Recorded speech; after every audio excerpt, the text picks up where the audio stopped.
What's going on, guys, and welcome back to another Gran Turismo 6 race car build. My vehicle today is the Chevrolet El Camino. I wanted to do a bit of a silly car, a bit of a crazy car for today's video, so I saw the Chevrolet El Camino and I thought this would be a bit of an interesting and ridiculous car to do. First of all, I just want to say this is going to be the last video on this channel for just over a week, because I'm going to be going away for the week. There won't be a video until about either the 24th or the 25th of January, so just a heads up with that. So the Chevrolet El Camino, pretty interesting car compared to what the other vehicles we've done.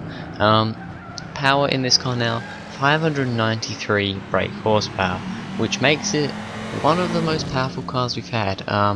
The most powerful car we had was the Lotus Carlton, but that was quite heavy compared to this. So this is probably the second or third most powerful car we've had. It weighs 1,203 kilograms, which actually isn't too bad really. For the power it's got, it gives it a power to weight ratio of 2.02 kilograms per brake horsepower, which is a very good power to weight ratio. Once again, pretty similar to the Lotus Carltons, not quite as good, but close. This is front engine rear wheel drive like you would probably expect. And yeah, it's an interesting car. Now, before I drove this car, I wasn't really expecting this to go particularly quick, because I just wanted to do something a little bit weird, a little bit crazy, like I did with the Range Rover Evoque. The Range Rover did actually, it actually ended up doing fairly well, considering it's a big, heavy SUV. And this did okay. It drove rather nicely. It was nice to have a car that didn't sound completely like a vacuum cleaner. This car actually sounded really good. It was an awesome sounding car with the, I imagine this is a V8, I just imagine. And yeah, it sounded really awesome, so it was nice to have a different sounding car to drive around. It had very good acceleration with all the power that this car had and the relatively lightweight. Yeah, it got going pretty well. It actually got stopped really well as well. The brakes on this car were also pretty decent, which I wasn't really expecting. From a car in the 1960s, I wasn't really expecting the brakes to be as good as they were, so that was also a very good thing. Straight line speed, this car got up to 137 miles an hour down the back straight, which is pretty fast. I mean, we haven't had much faster than that. 137, we were looking at the same sort of speed as the Alfa Romeo 8C, which is currently at the top of our table. So yeah, 137 miles an hour is pretty good top speed. However, there is one, maybe two things that maybe make this car not the best and slow it down quite a bit. First thing is, this car has very long gear ratios. You only ever get up to second gear. Second gear is the highest gear you get up to in this car. A lot of the cars are getting to, third, sometimes even fourth gear. This car's only in second gear, which is not great, I will be honest. It's better to have shorter gear ratios, especially around a track like this. So yeah, that's not great. Also, it just doesn't really carry the corner speed that you would want. It's not too bad, but you can just tell that the corner speed isn't quite there.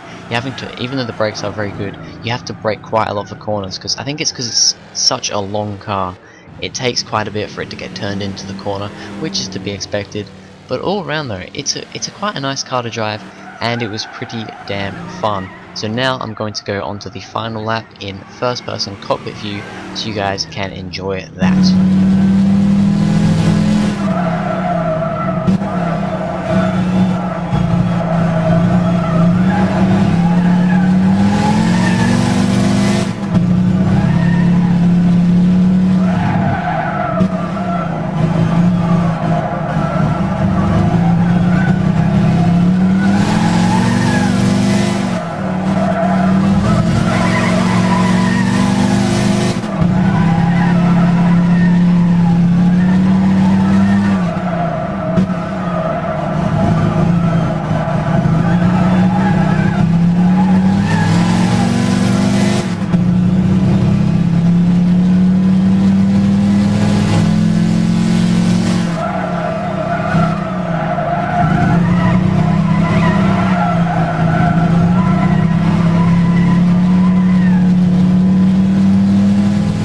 Alright, so the Chevrolet El Camino managed to do a 56.246 and is in 13th place on the leaderboard, which I will be honest, from driving it, I thought it was going a little bit quicker than that. It felt like a quick car to drive. Like I said, the acceleration was amazing, the brakes were amazing, the top speed was pretty good as well. It just didn't really get turned, and with having, I mean, you were going almost 90 miles an hour in first gear.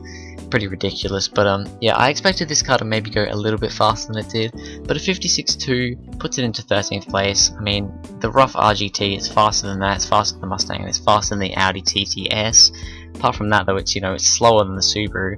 I mean, it's slower than the Lotus Carlton, which is probably the closest car to it, power wise, and also slower than the Range Rover, which was the other kind of silly vehicle we did. But all around though, I really did like this car. I thought it was quite a fun car to drive. I enjoyed it, and I do suggest that you give it a go. It's just something a little bit different and a little bit crazy. Anyway, that is it for this video, guys. Thank you very much for watching. If you enjoyed, please go ahead, like and subscribe, and I'll see you guys in the next video.